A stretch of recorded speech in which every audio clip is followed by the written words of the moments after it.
Have you ever felt overwhelmed by the sheer number of piano scales that you need to learn? I know I have, but don't worry, today I'm going to show you exactly how to tackle all of your major and minor chords. Yes, you heard that right, all of them. I'll show you what order to learn them in, how some of them are surprisingly similar, and how to not feel so overwhelmed like you're drowning in notes. The order I'm presenting these scales in is in order of difficulty. They're gonna start off easier and get harder as they go. But before we dive in, let me give you this very crucial tip. Every single scale has very specific fingerings that you must use. No questions asked, you have to use them this way. So be sure to grab my favorite scales book. The link to that book is in the description below. That book is a lifesaver because it's going to give you all of the scales fingerings that you need. Now don't freak out, there are 24 major and minor scales, and honestly even more scales than that in this world. But today we're going to focus on getting the basics down with just major and minor. I'm going to show you how to navigate all 24 major and minor scales in the most productive ways possible. Now let's get started with the first scale. It's a bit unconventional, but it is D flat, or also known as C sharp major. The reason I suggest that one first is because your fingers curve around at the same time, and you will learn later in this video that they don't always do that. So here's what I mean. With the D flat major scale, we're gonna have fingers 2 and 3, and they're conveniently curving around at the same time like this. Curving both hands at the same time, and they're all on black keys like this, which is also very helpful. So it's just easier for a beginner. Some people even practice it blocked like this, which is not very pretty. But it's one way to learn your scale. All right, so that's why I recommend D flat first, again, because your hands are curving around at the same time, and you're not gonna see that later on. The next scale is gonna be G flat major or F sharp major, and it's gonna be for similar reasons as D flat. Your hands are curving around at the same time, like this.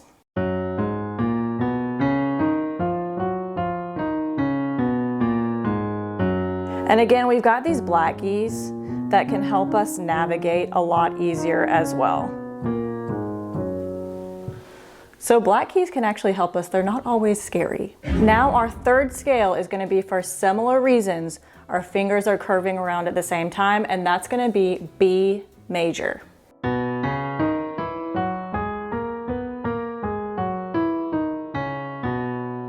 And again, we've got black keys that you can use to help block and really just get around the keys a lot easier. So these three scales, D flat, G flat, and B major, are the best ones to start with because you've got the black keys helping you, and also your hands are curving around at the same time, so it's going to be a lot easier for a beginner to tackle. All right, before we move on, let's talk about our friend, the circle of fifths. Again, do not freak out. We're going to use the circle of fifths to help us navigate the rest of our scales. You might have heard about it before. I'm going to give you a really brief explanation of what the circle of fifths is. Think of it as our musical roadmap, and it shows us how different keys are related to each other. So basically, it lays out all of the major and minor keys and how they are related. Why is it called the circle of fifths? Because it moves around in fifths. What is a fifth? Again, this is a brief summary, but a fifth is basically when we have notes that are 5 notes apart. For example, C to G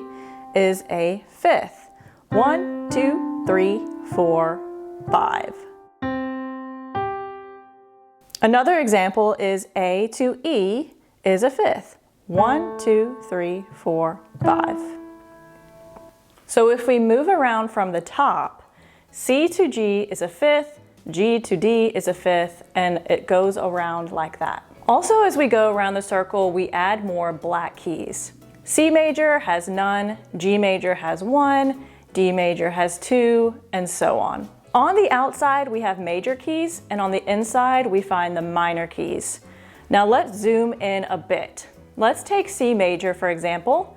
It's like buddies with A minor because they share the same notes, just the white keys. We call A minor its relative minor. And then you can see G major and E minor. They're relatives because they both have an F sharp in their keys. Do you see the pattern? So we can really use the circle of fifths to navigate all of these 24 major and minor keys very effectively. So let's check it out again. We've got D flat, G flat, and B major done. Cross those out. We did those first as our warm-up because our hands cross around at the same time. So what's next? Now we're gonna tackle a pretty big chunk of scales and basically get into level 2.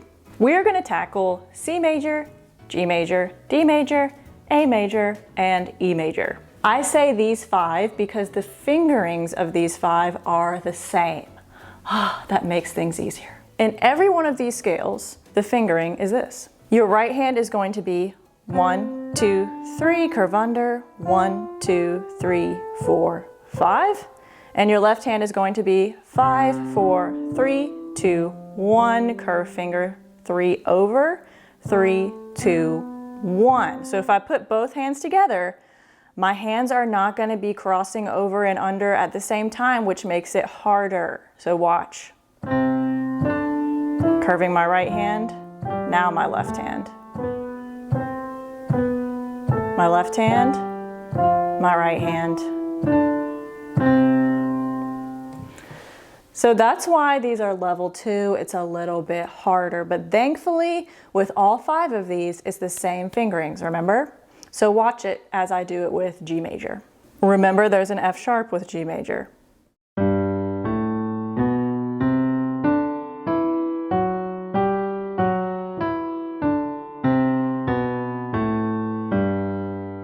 And same thing, I could keep going, D major.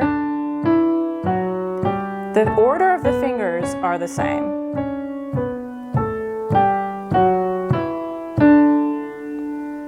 And so on. So it's good to bunch those together because all the fingerings are the same. It will be less overwhelming for your brain. So that just crossed off a bunch of scales. Let's look at our circle of fifths again. So now we can cross off C major, G major, D major, A major, and E major. My next major scale is actually going to be F major. And again, we're going in order of a difficulty, okay? The reason I picked F major is at least your left hand is the same as the ones we've done before, which is 5, 4, 3, 2, 1, 3, 2, 1. So that's the same fingerings as the last 5 that we've done. But our right hand is a little bit different and it's going to be 1, 2, 3, 4, 1, 2, 3, 4. But I don't think F major is too bad because actually your hands are crossing over at the same time.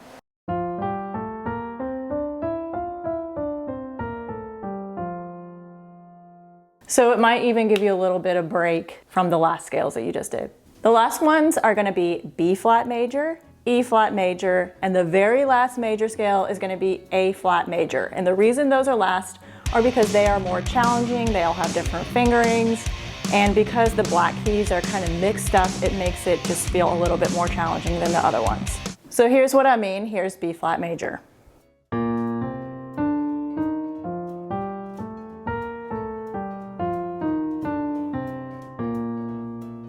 You see how the black keys, it's B flat and E flat, they're kind of placed randomly. I think that makes it a little bit more challenging. And as I said, E flat and A flat are also kind of funky like that. So again, I would make those last. So that is the order of how to tackle all of the major scales on the piano. Before I discuss minor scales, let me know in the comments, how many scales do you know? Let me know. Now at this point, you know all of the major scales, so let's tackle the minor ones. I do not recommend tackling the minor scales until you have learned all of the major scales. That is because with the major scales, you can just get used to playing scales in general. You're used to playing all kinds of different fingerings and things like that. So don't learn the minor scales until you can play at least 1 octave of all of the major scales. After that, grab your circle of fifths again, and we are going to learn the relative minors. So I would recommend going around the circle of fifths and learning the relative minors of each major scale. And with the minor scales, I would just go in order of all of the circle of fifths. And I'm aware that this is a lot of scales, so this is how I recommend practicing them. Set little goals for where you would like to be. So for example, your first goal could be to learn all of the major scales 1 octave to 80 at the metronome. And what I recommend doing is making some type of chart that shows all of your major keys, then different metronome markings, for example, 50, 60, 70, 80, things like that, and check off where you are with your metronome. That's gonna really help you keep track of where you are at with all of your scales. So just get 1 to 2 learned at a time, then keep adding more. So if you know C major and G major, then you could start adding D major, and so on. After you can play 1 octave with all of your scales, including major and minor, then start playing 2 octaves. You'll have another chart for this with your metronome goals. 2 octaves, maybe to 80 at the metronome. Then you could make a goal of 3 octaves. Then you could make a goal of 4 octaves. We usually stop there with 4 octaves with playing our piano scales. And over time, keep bumping up that metronome over time, over the years. Be sure to be patient with learning scales. It's gonna take a long time. It's normal. And again, I recommend grabbing that scales book that I have in the link in my description. That is my personal favorite. Scales are a huge part of learning the piano and building good technique, but what if you can't play any songs? After all, that's why we wanna learn the piano anyway. We wanna be able to play our favorite songs. Just like with learning scales in a good, productive order, I have made a training that shows you exactly what to learn on the piano in order. The link to that training is in the description of this video. And when you learn piano in a productive way, you can learn faster. Check out my student Jim, who has been in my program, the Piano Accelerator, for 6 months. He even claims to have paused the program for 2 months, and these are his results.